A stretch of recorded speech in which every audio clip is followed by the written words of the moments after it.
अस्सलाम वालेकुम वरहमतुल्लाह।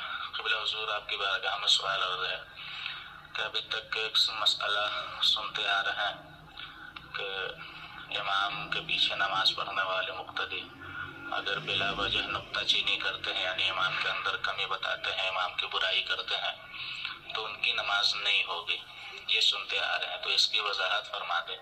और क्या इस मसले के ज़द में कमेटी के मेंबरान भी आते हैं?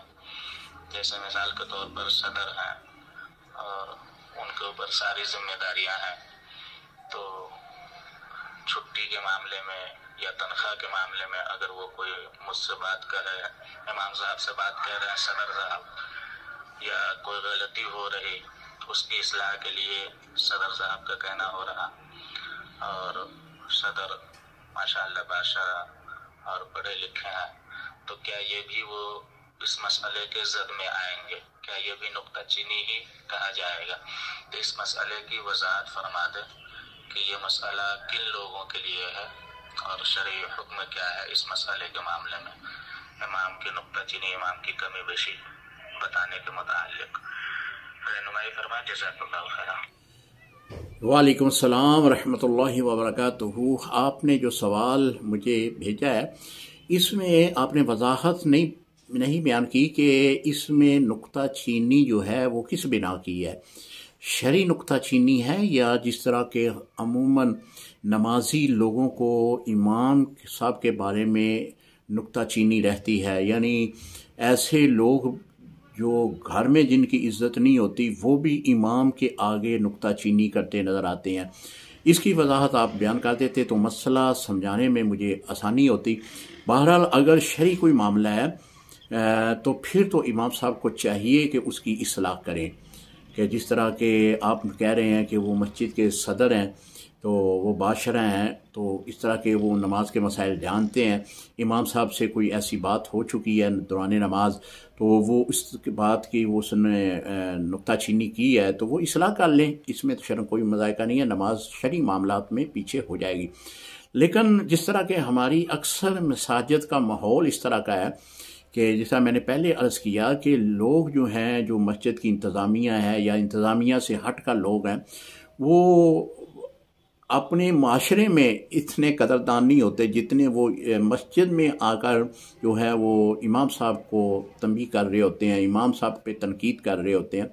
अगर इस तरह की तनकीद है, तनकीद बराए तनकीद जो सिर्फ़ एक फितना और फसाद बर्पा करने वाली है, तो ऐसा शख्स जो है उसकी नमाज इमाम साहब के पीछे नहीं होगी। इमाम अहमद बिन हंबल रहमतुल्लाह ताला अलैह आप फरमाते हैं कि अगर किसी ने इमाम को ये कहा ना कि तेरी जूती नहीं है जूतरी है, तो उस मुक्तदी की उस इमाम के पीछे नमाज नहीं होगी। ये देख लें इमाम अहमद बिन हंबल रहमतुल्लाह ताला अलैह ने कहाँ तक फरमा दिया है। तो अगर कोई भी मुक्तदी हजरात बिला वजह इमाम साहब के साथ इस तरह की नुक्ताचीनी करते रहते हैं एक उनको ज़ेर करने के लिए, तो फिर ऐसे मुक्तदी जो हैं वो घर में नमाज पढ़ें, इमाम साहब के पीछे नमाज उनकी नहीं होगी। क्योंकि इमाम पेशा जो है वो अल्लाह उसके रसूल ने बहुत इसकी अहमियत बयान की है।